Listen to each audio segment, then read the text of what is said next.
Assalamualaikum warahmatullahi wabarakatuh. Al-Fatihah. A'udzu billahi minasyaitonir rajim. Bismillahirrahmanirrahim. Alhamdulillahi rabbil alamin, arrahmanir rahim, maliki yaumiddin. Iyyaka na'budu wa iyyaka nasta'in. Ihdinas siratal mustaqim. صراط الذين أنعمت عليهم غير المغضوب عليهم ولا الضالين آمين. أعوذ بالله من الشيطان الرجيم. بسم الله الرحمن الرحيم. الحمد لله رب العالمين وبه نستعين ونصلي ونسلم على هذا النبي الكريم سيد المرسلين وعلى آله وصحبه ومن تبعهم بإحسان إلى يوم الدين. ولا حول ولا قوة إلا بالله العلي العظيم. ولا حول ولا قوة إلا بالله العلي العظيم. ولا حول ولا قوة إلا بالله العلي العظيم. وحسبنا الله ونعم الوكيل. وبعد، أيها المؤمنون اتقوا الله، أوصيكم وإياي بتقوى الله فقد فاز المتقون. Tuan-tuan dan dimuliakan Allah Subhanahu wa taala sekalian, alhamdulillah, syukur kita kepada Allah Subhanahu wa taala kerana masih lagi memanjangkan usia umur kita semua dan diberikan kesihatan yang baik. Sama-sama kita terus berada di dalam bulan Ramadan Al-Mubarak.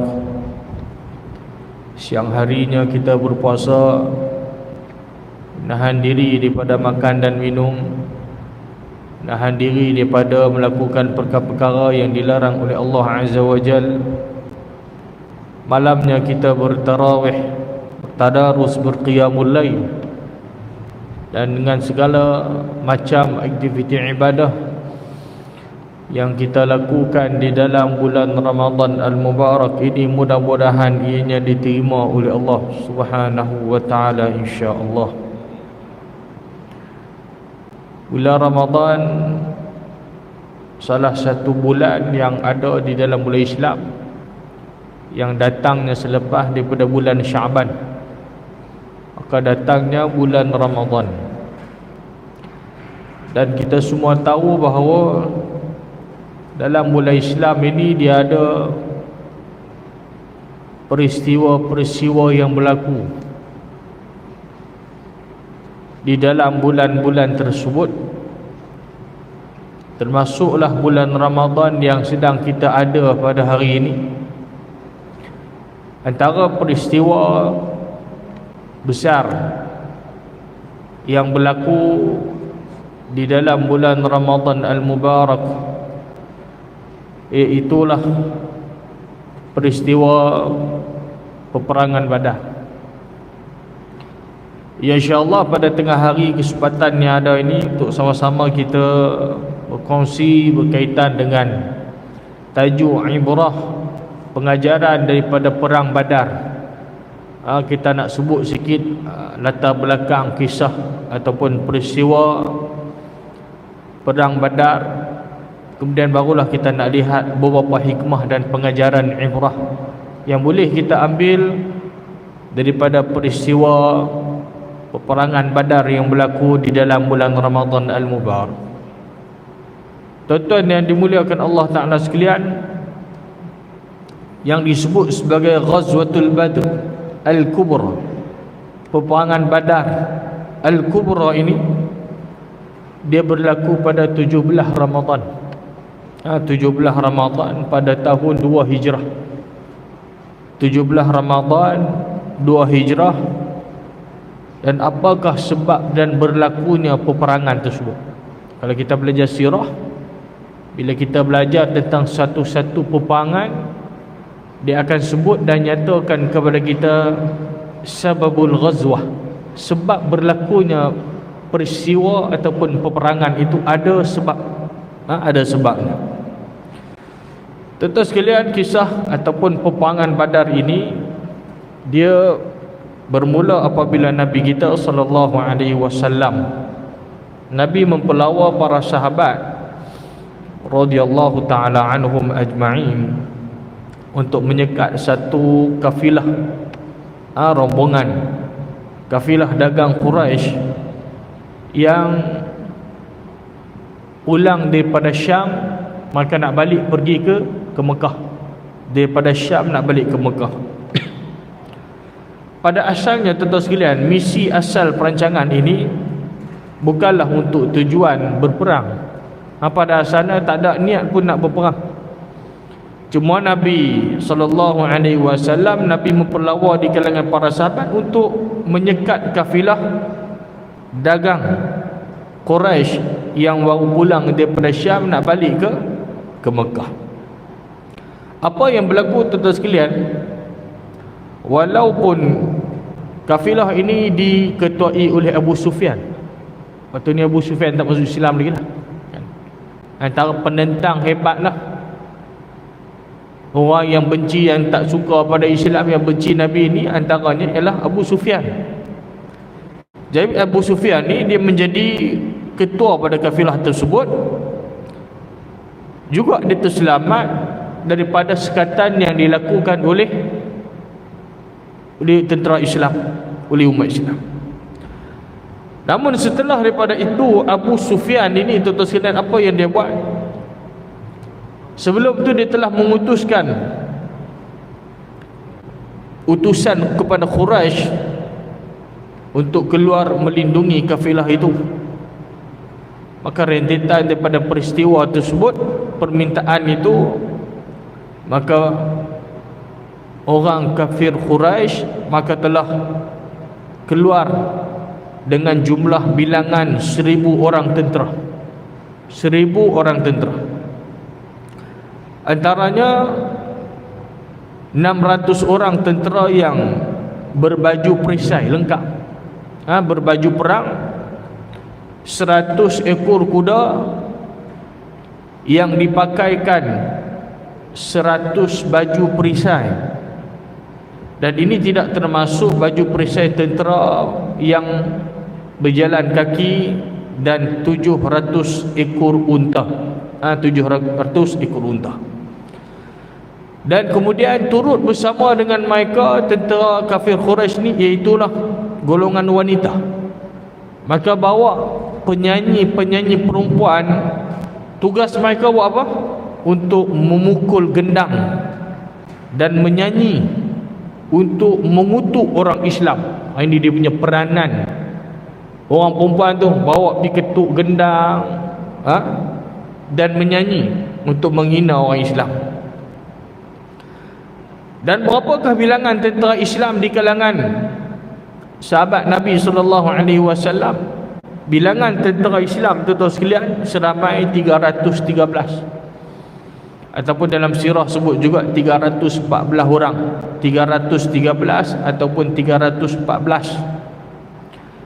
Dan kebanyakan mereka ini adalah di kalangan kaum Ansar. Kaum Ansar ni ialah penduduk asal Madinah. Muhajirin kan orang yang berhijrah pada Mekah pergi ke Madinah. Ansar ni maknanya penduduk asal Madinah, maka duduk di Madinah.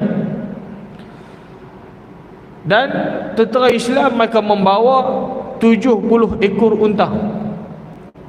Kafir Quraisy bawa berapa tadi? 100 ekor unta. Islam bawa 70 ekor unta, dan juga 2 ataupun 3 ekor kuda sahaja. 2 ataupun 3 ekor. Tuan-tuan sekalian, bergilir-gilir dalam kumpulan-kumpulan yang kecil untuk menaiki unta tersebut. Dari satu masa ke satu masa sebelum Nabi SAW memasuki pertempuran baginda ingin mengambil pandangan, Nabi tanya di kalangan para sahabat ni. Nabi tanya penegak, khususnya kaum Ansar tadi yang turut bersama. Kenapa? Karena Nabi SAW ingin mengambil pandangan mereka untuk terlibat di dalam peperangan tersebut. Dan kaum Muhajirin maka mencadangkan kepada Nabi SAW Allahumma salli ala Muhammad, untuk terlibat di dalam peperangan itu dan mereka telah berucap dengan baik. Kemudian Allahumma salli ala Muhammad, Ansar pula menjerit bahawa baginda mahukan pandangan mereka. Lantaran itu satu orang sahabat yang bernama Sa'ad bin Mu'adz radhiyallahu taala anhu, dia ni ketua Ansar, ketua Ansar, dan dia kata, wahai Rasulullah, kami telah beriman dengan kamu, kami membenarkan kamu, kami menyaksikan apa yang kamu bawa ini adalah benar, dan kami telah berikan janji juga ikrar untuk mendengar arahan dan taat. As-sam'u wa ta'ah, taat, dengar kepada apa sahaja perintah arahan daripada Rasulullah sallallahu alaihi wasallam. Maka dia kata, oleh itu wahai Rasulullah, teruskanlah, teruskan apa yang kamu mahu. Kami ni golongan Ansar, para sahabat ni akan tetap bersama dengan kamu wahai Rasulullah sallallahu alaihi wasallam. Demi Tuhan yang memutuskan kamu membawa kebenaran, kalau kamu bentangkan kepada kami laut ini, nescaya kami akan mengharunginya bersama-sama dengan kamu. Itu semangat juang para sahabat Nabi sallallahu alaihi wasallam. Dan kata Sa'ad bin Mu'adz, tiada sesiapa pun daripada kami yang tercicir.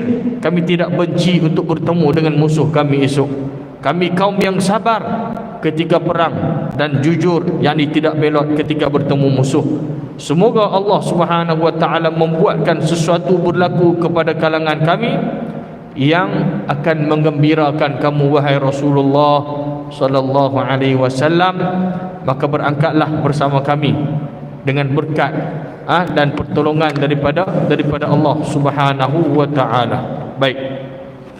Kemudian sahabat juga maka mengucapkan perkataan ungkapan yang sama.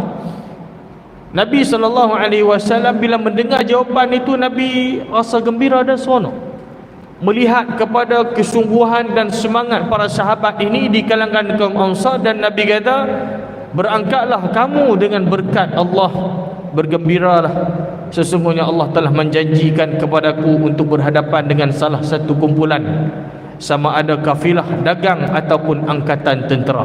Ini Nabi sebut. Kemudian bila Nabi terus berjalan, Nabi sampai ke perigi Badar yang paling hampir, lalu baginda berhenti di situ.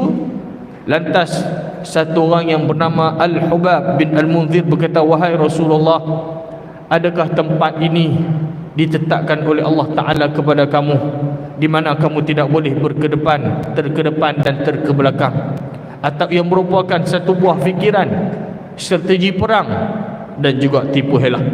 Maka apa jawab Nabi? Nabi kata, bahkan ia adalah berdasarkan kepada buah fikiran, strategi perang dan juga tipu helah. Jadi dalam perang ni dia kena ada strategi. Perang itu sendiri ada tipu helah ni.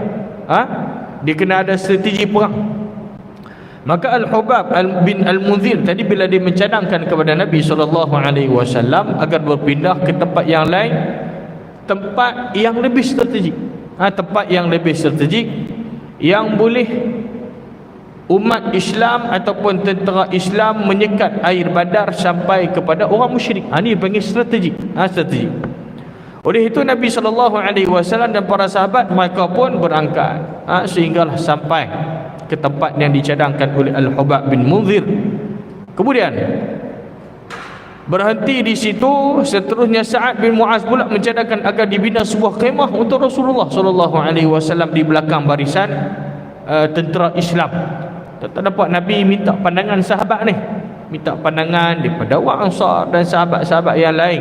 Nabi minta pandangan, walaupun Nabi ni ketua, Nabi ni pemimpin, tapi Nabi minta pandangan daripada orang-orang bawah di kalangan para sahabat baginda sallallahu alaihi wasallam. Sekiranya Allah memuliakan mereka dengan kemenangan, itulah yang mereka sukai. Juga Allah SWT jika tewas, baginda boleh menaiki tunggangannya dan kembali menyertai Islam di Madinah. Maka Sa'ad bin Mu'adz berkata kepada Rasulullah SAW, sebahagian orang Islam tidak hadir bersama kita. Wahai Rasulullah, ini bukanlah bererti cinta kami terhadapmu lebih hebat berbanding mereka. Jika mereka tahu kamu akan berperang, nescaya mereka tidak tercicir untuk turut serta bersamamu. Kita bayangkan, perang Badar ni perang yang pertama yang berlaku dalam sejarah Islam. Sahabat ni tak ada lah pengalaman berperang ni, tiba-tiba bila datang arahan untuk turut serta di dalam medan Badar, sahabat pergi tak tanya banyak. Oh ya Rasulullah, tak ada pengalaman, baju besi pun tak ada, senjata tak cukup ni, nak perang macam mana? Sahabat tak tanya macam tu, tuan-tuan sekalian. Bila itu adalah arahan, maka as-sam'u wa ta'ah, dengar dan patuh arahan dan perintah Rasulullah sallallahu alaihi wasallam, pergi berperang. Ini tak macam golongan munafik. Orang munafik macam-macam alasan nak pergi perang, macam-macam alasan. Ingat siapa nak jaga ahli keluarga dekat rumah nu, kambing ngiti ayam dekat kampung, siapa nak jaga? Alaihi wasallam, Nabi berdoa kepada sahabat yang bernama Sa'ad bin Mu'az, ketua Ansar tadi.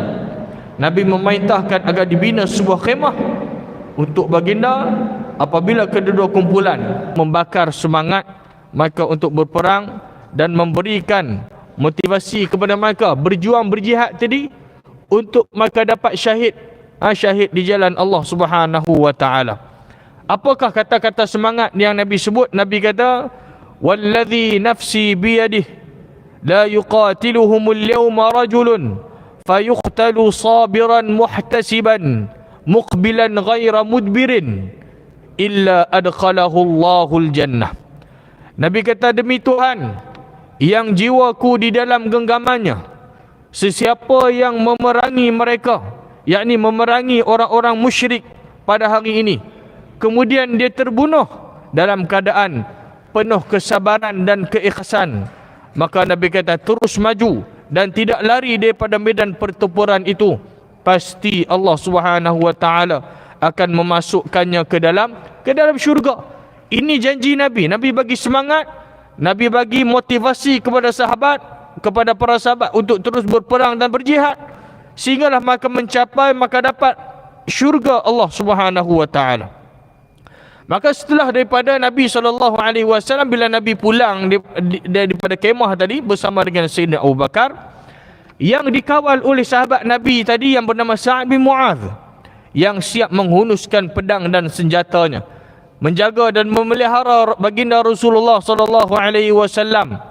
Dan ketika itulah Nabi berdoa. Nabi kata, Allahumma inni anshuduka ahdak wa wa'dak, Allahumma in tahrik hadhihi al-isabah min ahli al-islami, yani al-mu'minun al-muharibun la tu'bad fil ard. Kata Nabi SAW dalam doa ni, Nabi kata, ya Tuhanku, ya Allah, aku menagih janji dan jaminan daripadamu, ya Allah, jika kamu binasakan kelompok ini, yakni pejuang-pejuang Islam di kalangan orang-orang yang beriman, fala tu'bad fil ard, maka engkau tidak akan disembah lagi di muka bumi ini. Ini doa Nabi SAW. Maka baginda memanjangkan solat sujud tadi. Nabi memanjangkan sujud sehinggalah kata Sayyidina Abu Bakar radhiyallahu taala anhu, cukuplah wahai Rasulullah, sesungguhnya Allah Subhanahu wa taala telah melaksanakan janjinya untukmu wahai Rasulullah sallallahu alaihi wasallam. Kemudian bila peperangan itu berlaku, meletus peperangan dan berakhir dengan kemenangan yang dipihak oleh umat Islam. Jadi perang Badar, umat Islam menang. Umat Islam menang, lebih kurang 70 orang di kalangan kaum kafir musyrikin yang terbunuh di dalam peperangan tersebut, yang juga termasuklah ketua mereka. Siapa ketua mereka, tuan-tuan? Ketua mereka yang paling tegar, yang paling jahat ni, yang zalim dengan kesyirikan dia tadi, iaitulah Abu Jahal. Abu Jahal mati di dalam perang Badar, dan turut terbunuh sebahagian daripada pemimpin-pemimpin mereka. Dan mereka yang ditawan pula lebih kurang 70 orang. 70 orang ditawan, dan Nabi memerintahkan supaya apa? Agar semua yang terbunuh tadi dikebumikan. Bila Nabi balik, Nabi pulang ke Madinah, dan Nabi melakukan syura dengan para sahabat, dan baginda sallallahu alaihi wasallam berkaitan dengan tentang urusan tawanan perang. Maka Sayyidina Umar radhiyallahu taala anhu, bila ada tawanan perang tadi daripada kafir musyrikin, apa yang dicadangkan oleh Sayyidina Umar mencadangkan supaya tawanan-tawanan ni semua dibunuh. kita bunuh saja wahai Rasulullah semua tawanan-tawanan ini. Maka Sayyidina Abu Bakar radhiyallahu taala anhu mencadangkan supaya mereka menebuskan diri mereka, tidak dibunuh tapi ditebuskan. Maka Nabi SAW menerima cadangan daripada Sayyidina Abu Bakar. Sayyidina Umar nampak ekstrim sikit, Sayyidina Abu Bakar kan lembut sikit. Dia kata tak apalah, jangan bunuh, kita Allah SWT tebuskan mereka, biar mereka menembuskan diri mereka sendiri. Maka Nabi terima cadangan daripada Sayyidina Abu Bakar.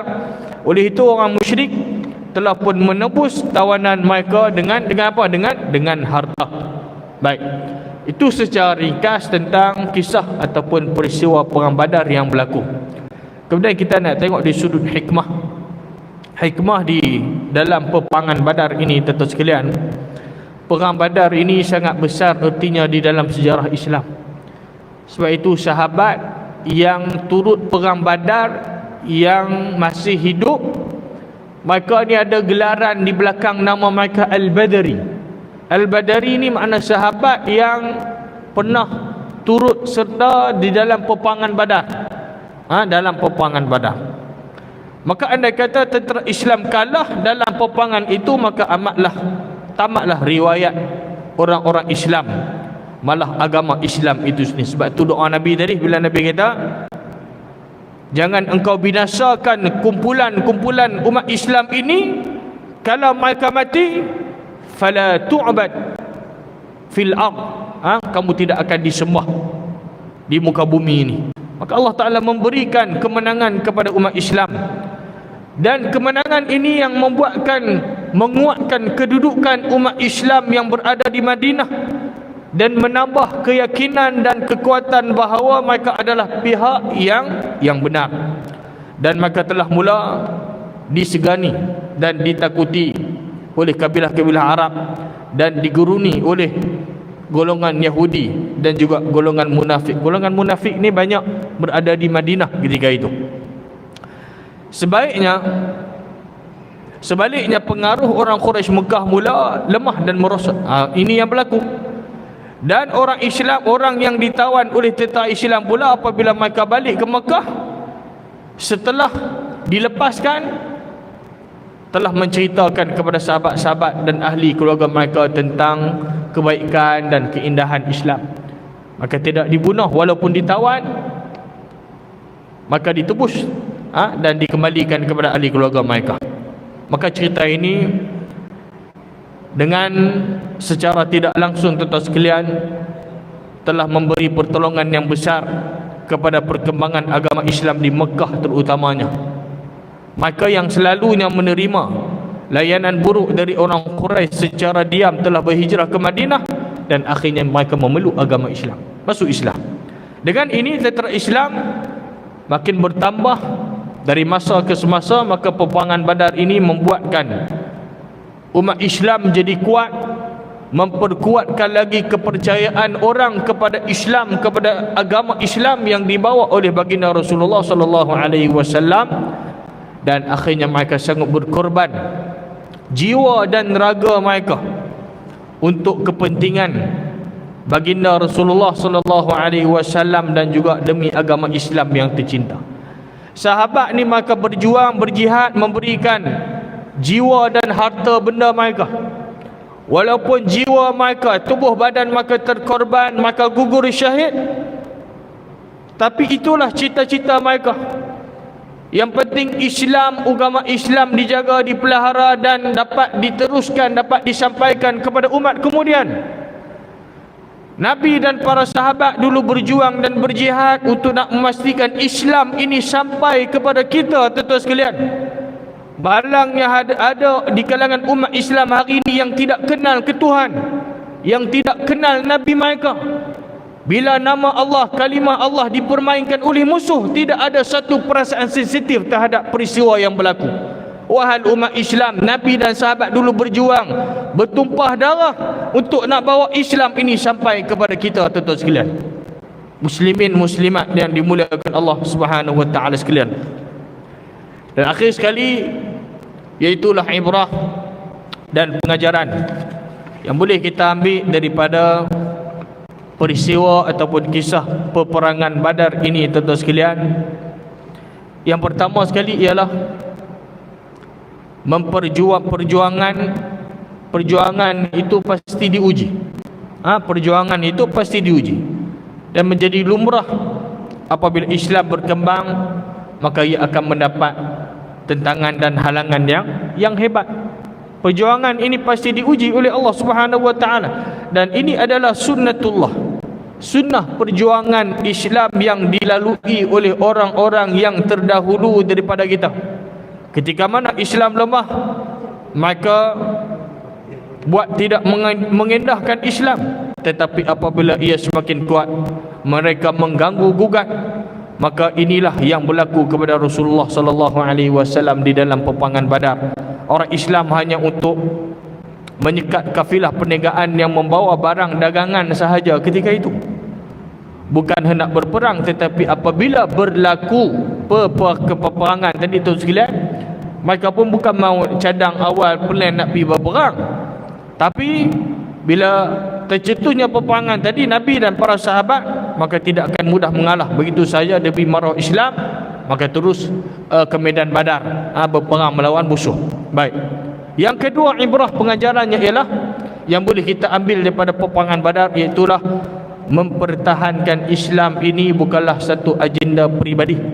Bukan agenda peribadi. Ketika menghadapi saat genting Nabi SAW, ketika itu Nabi berdoa dan bermunajat kepada Allah Subhanahu wa taala demi survival Islam, bukan untuk keselamatan baginda, bukan untuk keselamatan ahli keluarga baginda Rasulullah SAW. Nabi doa, Nabi kata, Allahumma anjizni ma wa'adtani, Allahumma ati ma wa'adtani, Allahumma in tahlik hadhihi al-isabah la tu'bad fil ard. Nabi kata, ya Tuhanku, ya Allah, tunaikanlah apa yang telah Engkau janjikan kepadaku. Ya Allah, ya Tuhanku, kurniakanlah apa yang telah Engkau janjikan kepadaku. Ya Allah, ya Tuhanku, jika binasa kumpulan ini, nescaya tiada siapa lagi yang menyembahmu di muka bumi ini. Yang seterusnya, ibrah pengajaran yang boleh kita ambil daripada peperangan Badar ini, iaitulah lazimi syura. Apa benda kena ikut syura. Walaupun Nabi ni satu orang Nabi Rasul, dapat wahyu daripada Allah Subhanahu wa taala, baginda diajar supaya di dalam satu putusan besar mesti diputuskan secara bersama. Dan baginda melakukan demikian untuk mentarbiah umatnya untuk melazimi syura dengan bermusyawarah.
insya-Allah di sana adanya keberkatan, tuan-tuan sekalian.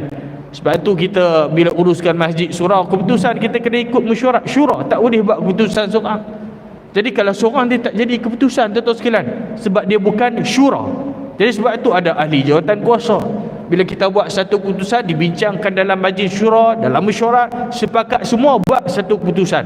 Itu dipanggil Allah Samad syura tadi. Baik, maka bila kita ikut syura ni ada berkat. Dia amat berbeza dengan keputusan yang diputuskan secara individu ataupun sendirian. Yang seterusnya iaitulah taat kepada pemimpin. Tuan-tuan lihat sikap para sahabat di kalangan Ansar tadi dan juga Muhajirin adalah sebagai satu contoh yang baik yang patut kita ikuti, terutama saat gilir, saat getir yang memerlukan keputusan yang padu daripada semua pihak, maka mentaati apa sahaja arahan Rasulullah sallallahu alaihi wasallam bagi mengelakkan perkara-perkara yang tidak diingini berlaku. Di dalam organisasi tidak akan maju sekiranya ahli merasakan beliau lebih pandai daripada pimpinan organisasi tersebut. Nampak tak? Mesti taat kepada pemimpin. Kemudian kena ada perancangan yang rapi dan berstrategi. Jadi bila perang ni kena ada perancangan dan strategi. Nabi SAW adalah satu orang yang pakar dalam strategi peperangan, satu orang yang berpengalaman. Dan ketika mana Allah SWT ketika menyusun atur dalam peperangan tersebut, bagi mengambil kira dan dari segi kekuatan dan juga kelemahan pihak Islam dan juga kelemahan daripada pihak kufar. Nabi ini Allah Ta'ala wahyu. Apa hak Nabi cakap? Wa ma yantiqu anil hawa in huwa illa wahyu yuha. Nabi tahu benda yang akan berlaku dengan apa yang diwahyukan kepada baginda Nabi sallallahu alaihi wasallam. Dan kemudian antaranya lagi ialah munajat doa kepada Allah. Nabi sallallahu alaihi wasallam mengajarkan kepada kita semua, walaupun kita telah menyusun strategi dengan baik, kita telah buat perancangan yang kita rasa itulah perancangan kita yang terbaik, namun jangan kita lupa untuk kita berdoa kepada Allah Ta'ala, untuk kita serahkan segala urusan yang kita buat tadi, kita serah kepada Allah Subhanahu Wa Ta'ala. Kemudian kita kena husnuzan, husnuzan ataupun kita sebut husnul thiqati billah, sangkaan baik dengan Allah Subhanahu Wa Ta'ala. Percaya, thiqah, kita taruh harapan dan kita percaya baik sangka kepada Allah Subhanahu Wa Ta'ala sebagai pejuang Islam, maka mestilah sentiasa bersangka baik dengan Allah yang pasti akan membantu setiap hamba ni. Walaupun ada yang terkorban di dalam peperangan tersebut, Allah Ta'ala memberikan kemenangan kepada umat Islam. Dan kemudian antaranya lagi ialah wahdah, merupakan asas kepada kejayaan. Kena ada kesatuan, sepakat yang akan membawa kepada kejayaan. Walaupun kita lihat bilangan kaum kafir musyrikin Mekah ini lebih ramai daripada tentera Islam, namun maka tidak bersatu dan berbelah bahagi antara takut dan berani. Orang kafir ni takut mati, orang kafir dia takut mati. Orang Islam, pejuang Islam ni dia tak takut mati, bahkan mati itu adalah cita-cita mereka. Sedangkan tentera Islam walaupun sedikit tetapi mereka bersatu hati, bersatu azam. Maka Nabi SAW bila sahabat bersama dengan Nabi tadi, walaupun orang musyrik Muhajirin terpaksa berhadapan dengan kaum dan bangsa mereka sendiri, maka pada mereka ikatan tauhid itu adalah mengatasi segala-galanya. Dengan ini sebagai orang Islam, kita harus bersatu untuk mencapai kemenangan. Jadi kena ada yang disebutkan tadi sebagai wahdah. Wahdah tadi asas kepada suatu kejayaan. Maka kesimpulan yang boleh kita ambil daripada peristiwa ibrah peperangan Badar ini, tuan sekalian, bila kita lihat peperangan Badar ini telah mencatat pelbagai bentuk kemenangan di dalam peperangan tersebut, sama ada moral, sama ada jiwa, semangat dan juga kemenangan hakiki bagi umat Islam yang sudah sekian lama mereka ditindas ketika berada di Mekah oleh kafir Quraisy, dan umat Islam ketika itu dianggap sebagai golongan mustad'afin, golongan yang lemah. Tetapi kemenangan itu akhirnya berpihak kepada orang Islam, kepada golongan-golongan yang lemah tadi, dengan bantuan daripada Allah Subhanahu Wa Ta'ala, kerana wujud dalam diri mereka sifat dan syarat kemenangan yang menyebabkan mereka berjaya dengan cemerlang melakukan kejayaan yang amat luar biasa di dalam sejarah Islam. Maka sebagai umat Islam tentu sekalian, kita semua seharusnya, wajarnya umat Islam untuk kita meneladani, menekuni semangat dalam peristiwa Badar ini untuk kita sama-sama hayati dan kita mengambil sebanyak mungkin ibrah dan pengajaran melalui peristiwa peperangan Badar ini, insya-Allah. Mudah-mudahan sikit sebanyak apa yang kita perkongsikan pada tengah hari ini ada manfaat dan ada kebaikan untuk kita bersama, insya-Allah. Wallahu taala alam. Yang baik daripada Allah taala, mohon maaf salah silap, kasar bahasa, segala kelemahan, kekurangan, kejahilan daripada diri saya sendiri. Aku qauli hadza wa astaghfirullahal azim li wa lakum. Wassalamualaikum warahmatullahi wabarakatuh. Bismillahirrahmanirrahim. Alhamdulillahirabbil alamin wa bihi nasta'in. Allahumma faqihna fid din wa 'allimna ta'wil hadina ila siratikal mustaqim. Rabbana atina fid dunya hasanah wa fil akhirati hasanah wa qina adzabannar. Sallallahu ala sayyidina Muhammad walhamdulillahirabbil alamin. Kita teguh dengan kafaratul majlis dan surah Al-Asr.